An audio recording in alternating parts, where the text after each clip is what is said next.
Selamat pagi dan salam sejahtera untuk kita semua. Perkenalkan, nama saya Kadek Praneta Prananjaya, SEMA. Saya adalah salah satu staf pengajar pada program studi D3 Akuntansi, Fakultas Ekonomi dan Bisnis, Universitas Hayam Wuruk Perbanas. Sejak saya bergabung sebagai dosen tetap di program studi ini, saya diberi amanah untuk mengampu berbagai mata kuliah di bidang akuntansi dan perpajakan, yang merupakan bidang keahlian saya sejak menempuh magister akuntansi di Universitas Airlangga. Salah satu mata kuliah yang saya ampu adalah mata kuliah perpajakan. Sebuah mata kuliah berbobot 3 SKS yang ditempatkan pada semester 2 pada prodi D3 Perbankan dan Keuangan serta D3 Akuntansi. Mata kuliah ini bertujuan memberikan pemahaman dasar yang komprehensif mengenai sistem perpajakan di Indonesia, khususnya pajak penghasilan dan pajak pertambahan nilai. Capaian pembelajaran lulusan yang ingin saya capai adalah agar mahasiswa mampu mengidentifikasi, menghitung, dan melaporkan kewajiban perpajakan baik secara manual maupun menggunakan teknologi informasi. Perkuliahan diselenggarakan selama 16 pertemuan yang terdiri dari 7 kali pertemuan materi sebelum UTS, 1 kali ujian tengah semester, 7 kali pertemuan materi setelah UAS, dan 1 kali ujian akhir semester. Adapun materi utama yang akan dipelajari mahasiswa antara lain dasar hukum dan konsep umum PPh di Indonesia, PPh orang pribadi, PPh pasal 4 ayat 2 dan 15, PPh pasal 21 dan 26, PPh pasal 22, 23, 24, dan 25, sampai dengan PPN. Untuk mencapai capaian pembelajaran yang ditargetkan, saya menerapkan pendekatan pembelajaran yang mengkombinasikan kuliah teori, diskusi kelas, penugasan terstruktur, serta post-test berbasis kuisis di akhir sesi. Pendekatan ini tidak hanya memperkuat penguasaan konsep akademik mahasiswa, tetapi juga secara bertahap membentuk sikap profesional, tanggung jawab, dan ketelitian mereka dalam menyelesaikan permasalahan perpajakan. Mahasiswa juga secara aktif saya libatkan dalam pembelajaran berbasis kasus.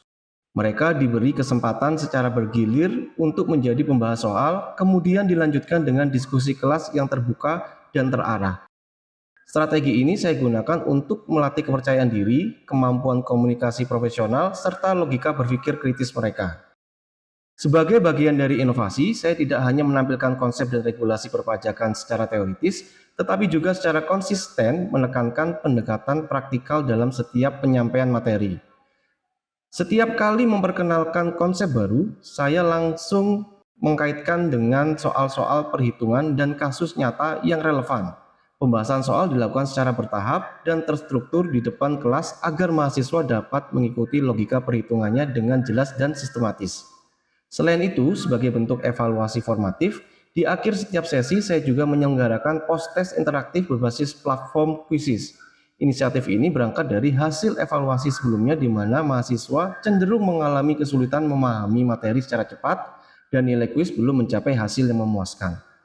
Hasilnya, terjadi peningkatan signifikan pada nilai kuis dan mahasiswa menunjukkan antusiasme serta keterlibatan yang lebih tinggi selama proses pembelajaran berlangsung. Sebagai bentuk apresiasi, 3 mahasiswa dengan nilai tertinggi biasanya saya berikan poin tambahan dalam komponen keaktifan. Ini menjadi motivasi tambahan bagi mereka untuk terus meningkatkan performa akademik dan keterlibatan selama perkuliahan berlangsung. Seluruh aktivitas pembelajaran didukung oleh platform LMS Wadepulon yang kami gunakan untuk mengunggah RPS dan silabus, menyediakan bahan ajar utama dan tambahan, mengelola pengumpulan tugas, dan menyampaikan informasi penilaian serta melaksanakan kuis dan diskusi secara daring. Untuk penilaian pembelajaran terdiri dari 4 komponen, yaitu 20% aktivitas partisipatif, 20% tugas, 30% kuis, dan 30% ujian. Setelah ini, saya akan menampilkan cuplikan pengajaran saya pada pertemuan ke-13 yang diselenggarakan secara luring di kampus.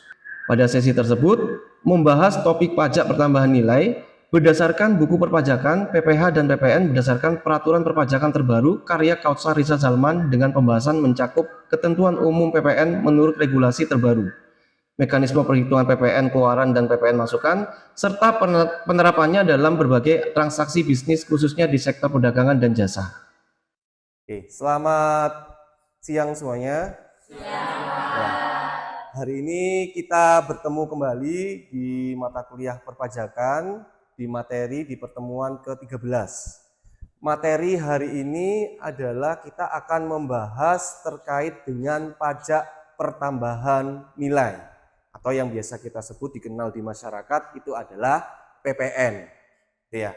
Sebelum kita memulai perkuliahan, alangkah lebih baiknya kita berdoa menurut agama dan kepercayaan kita masing-masing agar materi pada hari ini bisa memberikan manfaat buat teman-teman ke depannya nanti.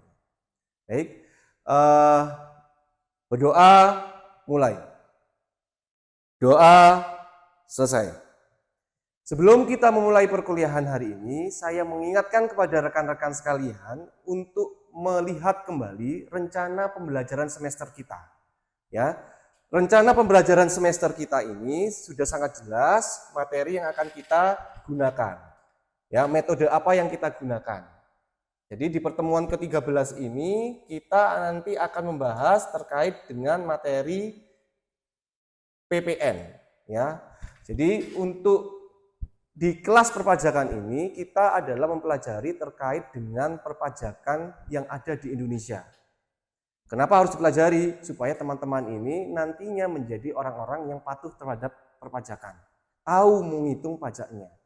Minggu kemarin kita sudah banyak membahas terkait dengan pajak penghasilan. Nah, untuk pertemuan hari ini kita akan membahasnya adalah di PPN.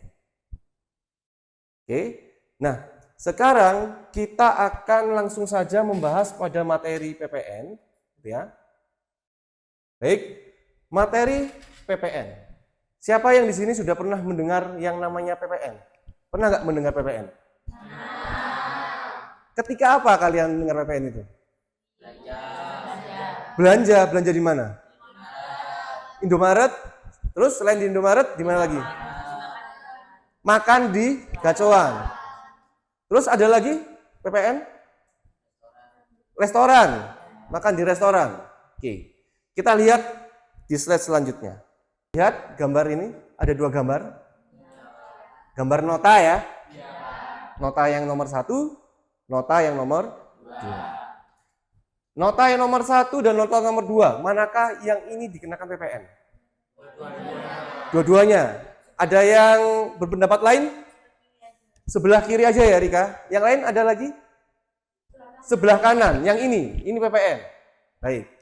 Sebenarnya di dalam gambar ini yang akan kena PPN itu adalah yang nomor 1. Nomor 1. Kenapa? Kalian lihat di sini. Ini apa ini? Dia apa? Di restoran. Restoran itu tidak dikenakan PPN. Tapi dikenakan apa? Dikenakannya adalah pajak restoran. Gitu ya. Sampai sini ada yang ingin tanyakan terkait dengan itu? Ya. Beda. Antara pajak PPN dengan pajak restoran itu beda. Kalau pajak PPN itu dikenakannya di pusat, pajak restoran itu dikenakannya adalah di daerah. Jadi PPN ini adalah pajak pusat. Kalau kalian harus mengingat di materi yang pertama, yang dulu, ya terkait dengan macam-macam pajak, ya itu di situ letaknya. Bedanya adalah di situ. Sehingga definisi dari PPN, ya, apa definisi dari PPN? PPN itu adalah pajak yang akan dikenakan pada setiap tahap produksi. Jadi kalau setiap tahap produksi itu dari produksi beli bahan bakunya, dari produksinya, dari distribusinya, sampai barang ini dijual itu dikenakan PPN. Yang mana pajak ini bersifatnya adalah indirect tax. Indirect tax itu adalah pajak tidak langsung. Pajak yang bisa dibebankan kepada wajib pajak yang lainnya. Ya, artinya apa? Artinya nanti beban pajak itu adalah ditanggung oleh konsumen terakhir. Gitu ya. Kenapa? Ya karena yang nanti akan dikenakan pajak yang menerima itu adalah konsumen terakhir. Oke, selanjutnya. Siapa yang akan dikenakan PPN? Yang akan dikenakan PPN atau yang akan memungut PPN itu adalah yang kita sebut sebagai pengusaha kena pajak. Kapan perusahaan itu bisa memungut PPN? Contohnya kayak Indomaret gitu ya. Indomaret itu kan pengusaha kena pajak. Kapan dia dianggap sebagai pengusaha kena pajak? Yang dia penghasilannya adalah nih, melebihi 4,8 miliar. Kalau penghasilannya sudah lebih dari 4,8 miliar, maka dia wajib menjadi PKP. Ya. Kemudian yang kedua itu adalah kalau kita di tengah bulan tiba-tiba kita menjadi PKP, maka kapan kita harus segera mendaftar? Kita harus mendaftarnya itu adalah paling lambat di akhir tahun buku. Misalnya, saya ternyata penghasilan netonya itu adalah di bulan Mei sudah 4,8 miliar lebih. Maka saya paling tidak untuk bisa menjadi PKP itulah di akhir tahun. Ya. Kalau yang di bawah 4,8 M, Pak, boleh nggak kita jadi PKP kok di bawah 4,8 M? Menurut rekan-rekan di sini? Nggak boleh. Dalam aturan perpajakan itu masih bisa, karena di bawah 4,8 M itu dia boleh memilih, boleh menjadi PKP atau tidak. Nggak wajib. Yang wajib adalah yang di atas 4,8 miliar. Nah, bagaimana mekanismenya kita untuk PPN? Ya, jadi mekanisme untuk PPN itu adalah kita ketika memungut itu adalah harus dengan adanya faktur pajak. Buktinya itu harus dengan faktur pajak. Nah, faktur pajak itu ada dua. Ada yang kita sebut sebagai pajak keluaran, ya, ada yang kita sebut sebagai pajak masukan. Ya. Kalau pajak keluaran itu adalah ketika kita bertransaksi menjual. Ketika kita menjual, maka kita akan mengeluarkan yang namanya faktur pajak penjualan. Ketika kita sebagai pembeli, maka kita akan menerima faktur pajak masukan. Ya, kita kalau di PPN itu menyebutkannya adalah bisa pajak keluaran atau pajak masukan. Ya. Sehingga rumus untuk mencari PPN yang terhutang adalah bukan hanya dari pajak keluarannya saja, bukan hanya dari pajak masukannya saja, tetapi dari pajak keluaran dikurangi dengan pajak masukan. Kalau kita berbicara mengenai pajak keluaran, ketika kita bertransaksinya apa? Jual apa beli? Keluaran? Menjual. Ingat-ingat aja, kalau menjual barangnya keluar atau barangnya beli? Keluar. Kalau pajak masukan, barangnya masuk, berarti apa? Beli. Jadi ini rumusnya adalah PK min PM, itu adalah kita sebut sebagai PPN yang harus kita bayarkan. Nah ini terkait dengan tarif dari PPN. Tarif dari PPN itu adalah 11% mulai April tahun 2022. Ya. Kemudian kalau kalian lihat kemarin gitu ya, sudah naik tarifnya menjadi 12%. Tapi perlu diingat, 12% ini hanya untuk barang-barang yang mewah. Bagus. Barang-barang yang mewah. Barang-barang yang nggak mewah gimana, Pak? Atau selain barang mewah, tetap 11%. Sekarang, kalau PPN ekspor, tarifnya adalah 0%. Ya. Kalau PPN BM macam-macam, bisa 20%, bisa 40%, tergantung dari barangnya. Sampai di sini ada yang ingin ditanyakan terkait dengan ini? Ya, apa? Kenapa PPN ekspornya itu 0%, Pak? Kenapa kok PPN ekspornya itu 0%? Nggak bayar, Pak, berarti, Pak. Jadi gini ceritanya. Kenapa PPN itu 0%? Teman-teman harus ingat terkait dengan fungsi reguler. Fungsi di mana pajak itu mengatur suatu kebijakan. Kalau PPN itu teman-teman kenakan tarif 11%, maka harga barangnya pasti akan naik di luar negeri. Gak laku dong di luar negeri. Ya benar ya? Sehingga apa? Sehingga pemerintah mengeluarkan kebijakan, sudahlah kalau ini ekspor kita kenakan PPN tapi tarifnya 0%. Atau aliasnya tidak ada PPN. Tapi tetap dikeluarkan faktur pajak. Gitu ya. Oke.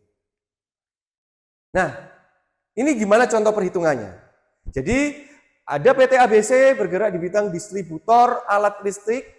Transaksi dalam bulan Januari 2025-nya adalah sebagai berikut. Ada transaksi ya. Tanggal 3 itu adalah dia membeli, tanggal 5 dan tanggal 7 adalah menjual.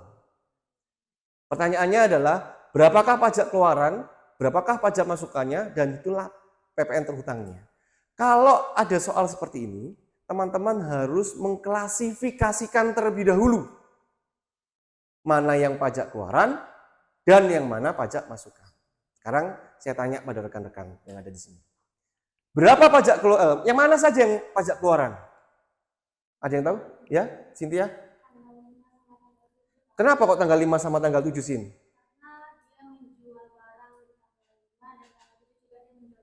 Oke. Ingat-ingat ya, pajak keluaran itu adalah ketika kita transaksinya adalah menjual. Tanggal berapa? Tanggal 5 sama tanggal 7. Berarti pajak masukannya yang mana berarti? Tanggal 3. Oke, berarti tanggal 5 berapa pajak keluarannya berarti? 10 juta tanggal 5. Tanggal 5 ya, 10 juta. Berarti 10 juta kita kalikan dengan 11%. Ketemunya berapa? 1 juta 100. Inilah PPN-nya. Inilah pajak keluarannya tanggal 5. Sedangkan tanggal 7 bagaimana? 20 juta kali dengan 11%. Ketemunya berapa? 2 juta 200. Inilah pajak keluaran untuk tanggal 7. 1 juta 100 dan 2 juta 200. Ya. Tanggal 3. Ya. Tanggal 3 berapa transaksinya? Beli ya ini. 15 juta. Berarti kita kalikan dengan berapa? Kalikan dengan 11%. Berapa ketemunya? 1 juta 650. Berarti PK-nya sudah ketemu, PM-nya sudah ketemu. Ya. Pertanyaan selanjutnya adalah, berapakah PPN terhutangnya? PPN terhutangnya berapa? Berarti ini ya, 1 juta 100 ditambahkan 2 juta 200 dikurangi dengan 1650. Ini tambahkan berapa berarti? 3 juta 300. Oke, dari rumus ini ya, rumusnya adalah dari PK min PM. Berarti PK-nya berapa? 3 juta 300 dikurangi dengan 1 juta 650. Berarti ketemunya berapa? Inilah PPN yang harus kita bayarkan. Sampai di sini, ada yang ingin bertanya terkait dengan perhitungan ini? Tidak ya? Bisa semua ya? Jadi kalau ada soal seperti ini, teman-teman bisa menjawab. Nah, sekarang saya berikan latihan ini. Siapa yang bisa menjawab yang ini? Kira-kira? Zaki, boleh Zaki, silakan. Silakan ini sudah dicatat semua ya? Oke, silakan dihapus saja, Zaki. Boleh? Ya, jadi perlu diingat rekan-rekan sekalian. Jadi pajak keluaran dikurangi dengan pajak masukan. Itulah rumus dari PPN. Ya. Jangan disamakan PPN itu nanti adalah pajak restoran, beda. Karena banyak masyarakat kalau kita makan di restoran, oh saya makan di restoran kena PPN. Padahal itu bukan PPN. Baru tahu ya? Nah, beruntunglah kalian belajar perpajakan.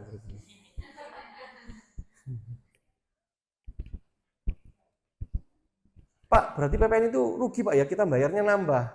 Ya, kayak gitu ya. Seolah-olah seperti itu. Ya karena konsepnya adalah PPN itu adalah memungut. Gitu.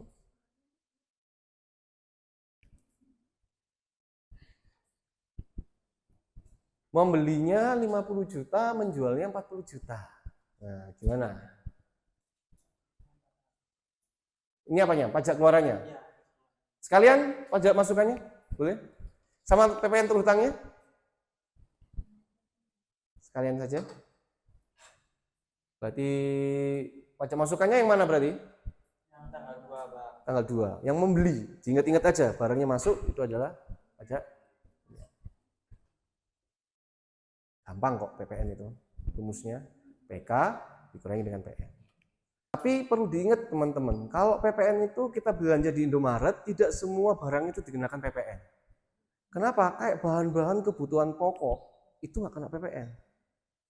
Kalau teman-teman belinya snack-snack, belinya mie goreng, ya anak kos biasanya belinya itu ya, mie goreng, telur, apalagi? Minyak, sabun, nah itu pasti kena PPN. Tapi kalau belinya beras, itu biasanya nggak kena PPN. Karena apa? Karena beras itu adalah bahan pokok, bahan yang penting. Jadi jangan sudah. Oke, makasih. Gimana jawabannya? Ada yang berpendapat jawaban yang ini? Apa? Kenapa minus? Tadi kok nggak minus, Pak? Jadi bedanya adalah kalau hasilnya ini adalah minus, itu adalah lebih bayar. Berarti kalau tadi kan kurang bayar ya, karena positif. Kalau minus, itu berarti kita adalah lebih bayar. Sehingga apa? Sehingga lebih bayar, itu berarti uang kita ada di pajak. Itu bisa kita kompensasikan, bisa kita restitusikan. Kompensasi itu dikompensasi di masa berikutnya, di restitusi itu uangnya diminta. Tapi kalau restitusi itu mintanya nggak langsung minta ambil itu enggak. Tapi dengan cara apa? Dengan cara pemeriksaan dulu oleh orang pajak. Jadi ini statusnya adalah lebih bayar. Gitu ya. Sampai di sini ada yang ingin bertanya? Clear ya hitung-hitungannya dengan teorinya sudah paham ya? Oke. Untuk mengukur teman-teman katanya sudah paham, nah, makanya saya harus mengevaluasi teman-teman. Ya. Harus melihat apakah teman-teman paham dengan apa yang saya jelaskan tadi dengan melakukan evaluasi yang melalui quizzes. Ini teman-teman secara online. Nanti yang bisa menjawab tiga tertinggi maka akan mendapatkan nilai tambahan plus keaktifan. Nanti kita masukkan. Sip ya. Harus semangat ya. 3 tertinggi dapat nilai keaktifan. Poinnya juga ada nilai tambahan di sini. Oke. Saya siapkan dulu. Silahkan rekan-rekan mempersiapkan handphonenya. Nah, handphonenya disiapkan dulu. Oke. Silakan masuk. Kita tunggu dulu. Nah, silakan di-scan. Nah, di-scan. Sudah masuk semua, kan? Tadi yang bisa menjawab tadi siapa saja? Zaki, terus Cynthia, siapa lagi? Karisma tanya sama siapa? Irfan. Nanti akan saya berikan poin keaktifan, saya masukkan ke poin keaktifannya. Ya.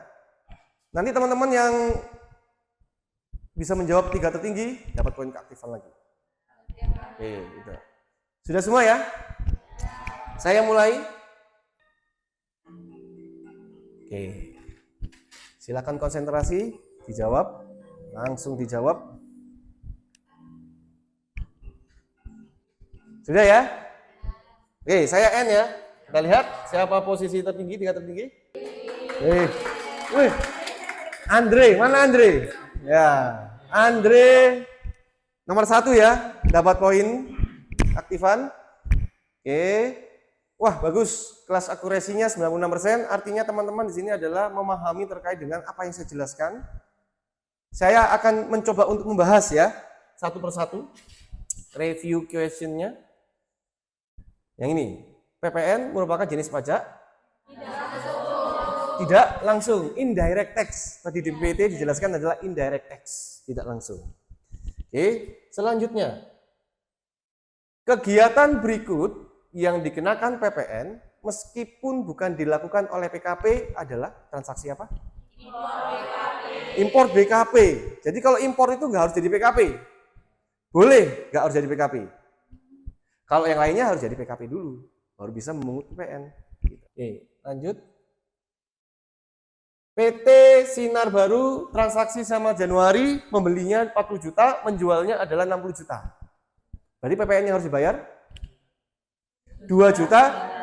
Wah, ini betul semua nih. 2 juta 200 gampang kalau yang ini. Berarti apa? PK min PM.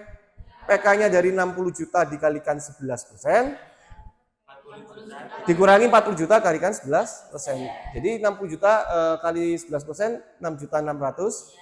40 juta kalikan 11%, 4 juta 400. Tinggal dikurangi, ketemunya adalah yang ini. Beli barangnya 70 juta, jualnya ada 50 juta. Jawabannya yang apa? Lebih bayar. Kok bisa lebih bayar? Minus. Dapat dari mana ya minus? Oke. PK-nya berapa? 50 juta kali 11%. Berapa ketemunya? 5 juta 500. PM-nya 70 juta dikalikan dengan ketemunya adalah berarti kan minus 2 juta 200. Kalau minus namanya apa? Bagus. Mantap. Berarti sudah paham ya terkait dengan PPN. Oke. Ini hasilnya ya, overview-nya. Masih ada beberapa yang teman-teman yang mungkin salah, nggak apa-apa.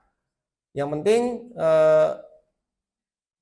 teman-teman sudah memahami bagaimana caranya kita menghitung PPN, apa yang dimaksud dengan PPN, apa pajak keluaran dan apa pajak masukan. Oke. Sebelum kita mengakhiri kuliah hari ini, adakah yang ingin ditanyakan terkait dengan PPN? Tidak ada? Atau saya yang bertanya pada teman-teman? Boleh ya? Ya, jadi teman-teman, PPN itu perlu kita ingat itu adalah akan dikenakan kepada barang kena pajak dan jasa kena pajak. Tarifnya berapa? Ada yang 11%, ada yang 12%. Ya. 11% itu bukan barang mewah, 12%. Gitu ya. Nah, kalau kita PPN itu pasti akan kita kenal yang namanya adalah faktur pajak. Faktur pajak itu adalah bukti pungut bahwa kita dikenakan PPN. Ada berapa macam faktur pajak? 2. Apa aja? Pajak keluaran dan pajak masukan. Perlu diingat-ingat itu ya.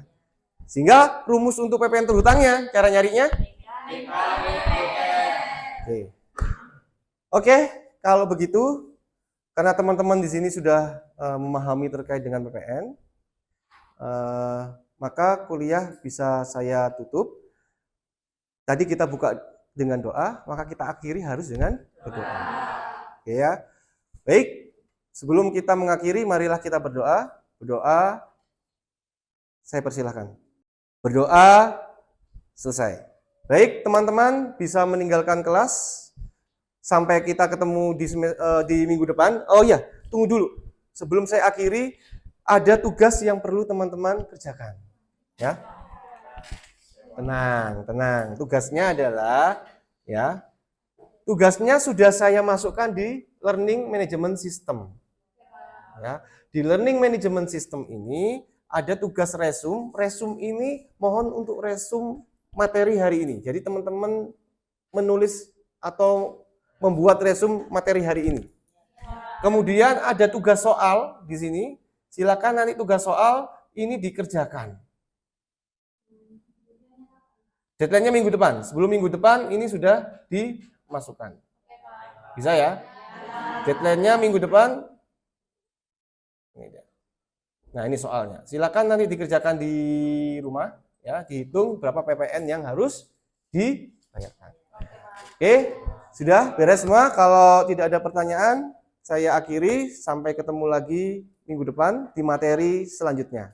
Silakan bisa meninggalkan kelas. Selamat siang semuanya.